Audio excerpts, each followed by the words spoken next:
Welcome to the Cave stream here at MLG Anaheim 2014.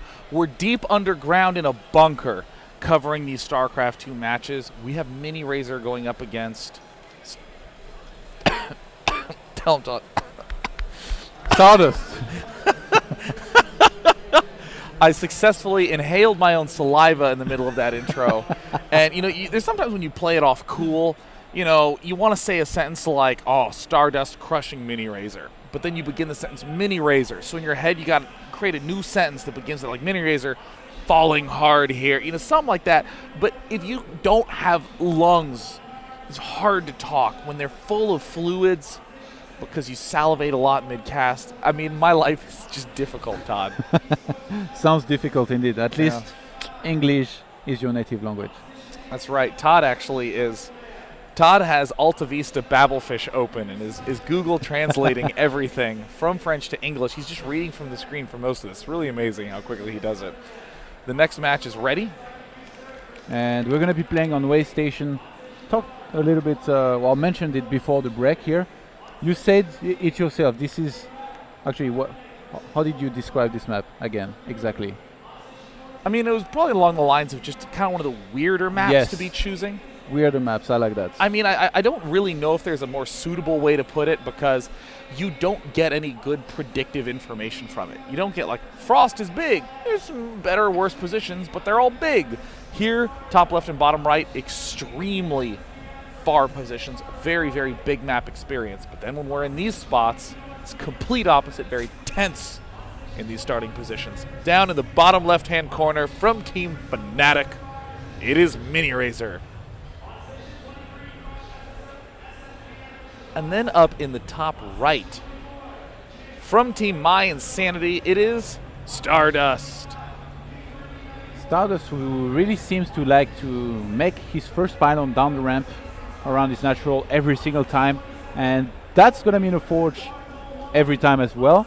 I wouldn't be surprised if he tries and go for some sort of cannoning again, even though on this map I'm not sure how strong it's going to be to try and make cannons like behind the middle lines. Then again, I'm not big on cannon rushes myself. I like to play straight up, man. I don't play StarCraft to play tower defense. I did that in Warcraft 3. Hey-oh! Yeah, I mean, a little cannon rush in action I think could be potentially another juicy way to begin the series. I mean, it's hard to talk about last game's early foibles because both players played right past that without much of an issue. So Stardust is not yet, and I don't think that he's going to be doing anything. You know, Miniraser has been living in the Rook House for some time. Did you know? I didn't. He was in the States for quite a while, practicing hard with the boys.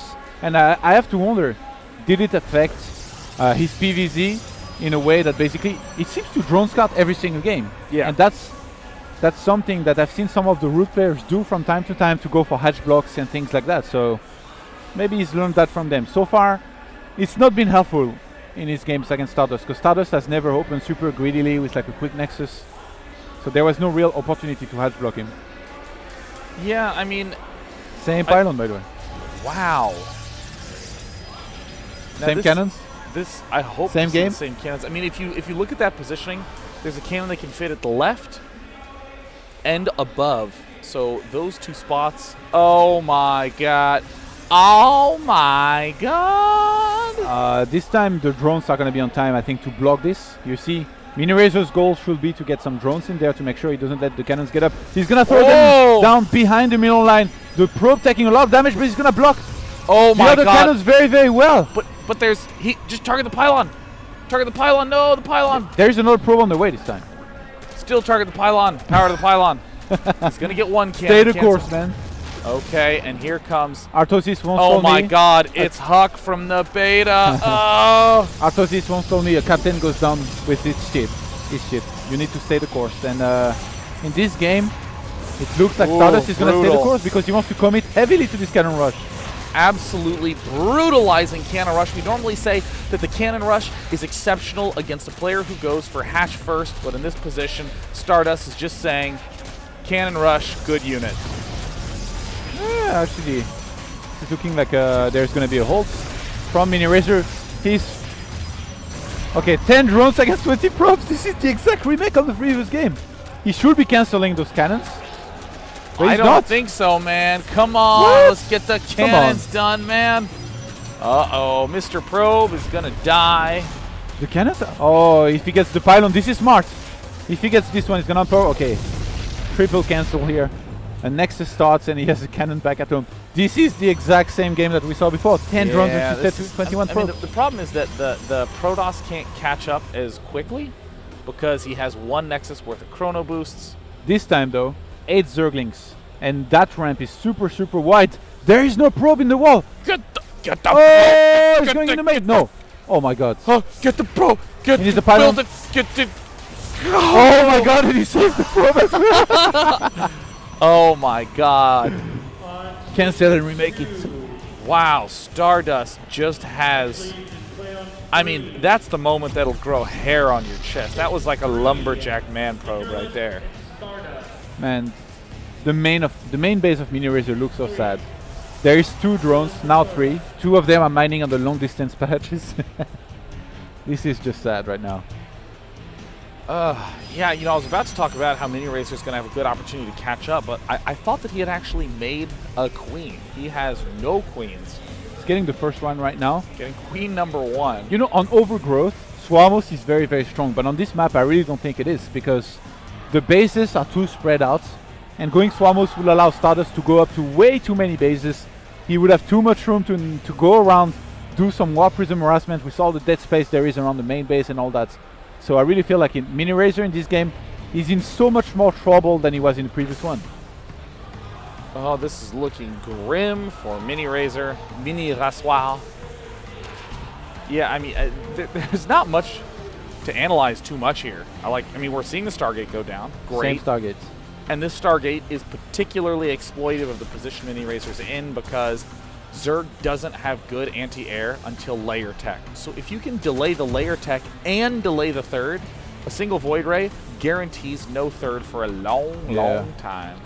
You know, in the previous game, Miniraser, he was in a bad spot, but he kind of rushed that third, made a lot of drones. In this game, I really feel like he's not going to be allowed to do that. Stardust, if he wants to, he could even drop like 3 additional gateways and make sure Miniraser never takes the third. Yeah, I mean, I really just like the... Oh, okay, Phoenix. Phoenix is great. Yeah, I think this is going to be 3 additional gateways because he's getting the +1 as well. This is old school. Remember all those games on Antigua? Butchering, third bases. Slicing and dicing thirdsies. I don't even mind getting 3 to 4 gateways total and doing this plus an expansion. It's such a safe way to play when your opponent is low on larva. You need so many larvae to do big Ling Roach busts that can kill bases. If they don't have that, if they don't have a third, who cares, man? You don't need the Colossus. You don't need Templar AoE units. You're fine. Oh, he's going to supply block him. Quite heavily, actually. 1 Overlord dies. Miniraser is already supply blocked. He's going to lose another one just now. So double Overlord starts for Miniraser, but he's not that rich. He's only on 37 drones. His drone production is going to be halted from all of this. He's against 41 probes. And behind this, the aggression is going to start very soon. Proxy pylon was made near that third base of Miniraser. Not all that close, but close enough. Man, Miniraser is having a bad day. I mean, there's no other way to put it. He's been in these very long games, these very odd, high-pressure, must-judge what to do kind of games. Oh, he sees the pylon and the Stalker and the Zealot with the Watchtower that he just took. So he at least knows that there's going to be this aggression coming, and I expect a lot of Zerglings starting here really, really soon. I like the choice of Miniraser to skip Roach Ryan, and you know, as much as he's going to struggle against Zealots +1, he just doesn't have the economy to go for Roaches anyway. Yeah. He had to try something. He's going to try that, but I mean... Oh, God. +1 Zealots are going to... This attack is going to be gruesome. Unit count shows 5 Phoenixes, a 6th Phoenix coming out. Very clever choice. What's up, Queens? What up, Queens? I'll We're be flying back with units. some friends. Come on down, join us at the wonderful third base. It's so relaxing. Lift, lift, lift. Lifty, lift, lift. All the Queens are going to be picked up. The Spore actually really helping with this. What? I Instant guess. target fire from Stardust, instant relift from Stardust. Not going to let any of those air units take too much damage. Oh, God. This is just a brutal, brutal game to watch. More Zealots warping in. third base, guaranteed to fall. Ling's being produced, but still critically late on that upgrade. 15 more seconds, not going to be enough time. Knowing Stardust, he's just going to finish the game right there, even though he's getting the Robo Bay behind. He's just as the plan B. You never know. You see all the Zerglings swarming in. Yeah, there's a lot of them. Oh, they have +1 card base, actually. I didn't even notice. Just finished like the nick of time. That would have been the most one-sided surround. And then Stardust goes, oh, well, you know what's more useful than lifting? Yeah, the lifting Zerglings, lifting drones. And of course, the Queens show up, and Stardust is like, oh my god, thank you so much. The Queens came over. He's like, what, you want some too? Picks them up and kills them both. GG. Well played. That's going to be all she wrote. Stardust will continue his tear through here, bringing him to, I believe, either 3-1 or 4-1 in the group. And unfortunately for Fnatic Miniraser, he is now 1-5. Definitely. He's having a bad day. He's having a Frowntown day. Well, I mean, if I was in this group, I might be having a bad day as well, because these players are all very, very good. It's a very, very even group originally. Of course, Stardust and Dongray Gu were expected to pop in there and really wreck house. I think the big upset special in that group is definitely Violet. 5-0, almost 6-0 right now. 5-1. Major took out Violet. It happened, man. Major. Juanito. He's very good against Zerg, I guess. He's particularly good against Zerg, but also Juanito has also been eliminated from the top 2 running position. Now, of course, if you are unfamiliar with the MLG format, here's the structure. We have these 2 round robin groups, and no one's going to get eliminated. They all play against each other, and the higher seeded you are, the deeper you get placed in the tournament bracket for Sunday. So if you are in the top spot, you're in the cushy position. You're guaranteed to be top 6. If you get in that 8th place position, when you win, you have to play someone in the 7th place position. If you win that, you got to play someone in the 6th place position. If you win that, you got to play someone in the 5th place position, and yada yada yada Keep yada going. yada. And in the 4th place position. So this means if you're someone like Miniraser, who's gone 1-6, the only way that you can succeed on Sunday is to go something like 6-0. So, I mean, in case we haven't emphasized it enough, Miniraser is having a bad one. I completely agree here. These games, I liked what he tried in the first game. He had me sold for him, and I really thought he was going to win that first game, but Stardust just too solid overall, threw away about 200 Zealots. Didn't even matter. Thereabouts. He had the end game composition that he needed to win the game. When we return, we're going to be continuing the group stage action. They're starting to shake out. We're getting those pretty gradations of who is at MLG with the best skill level and who might not have too many games this Championship Sunday. So stay tuned. Pool play continues after this.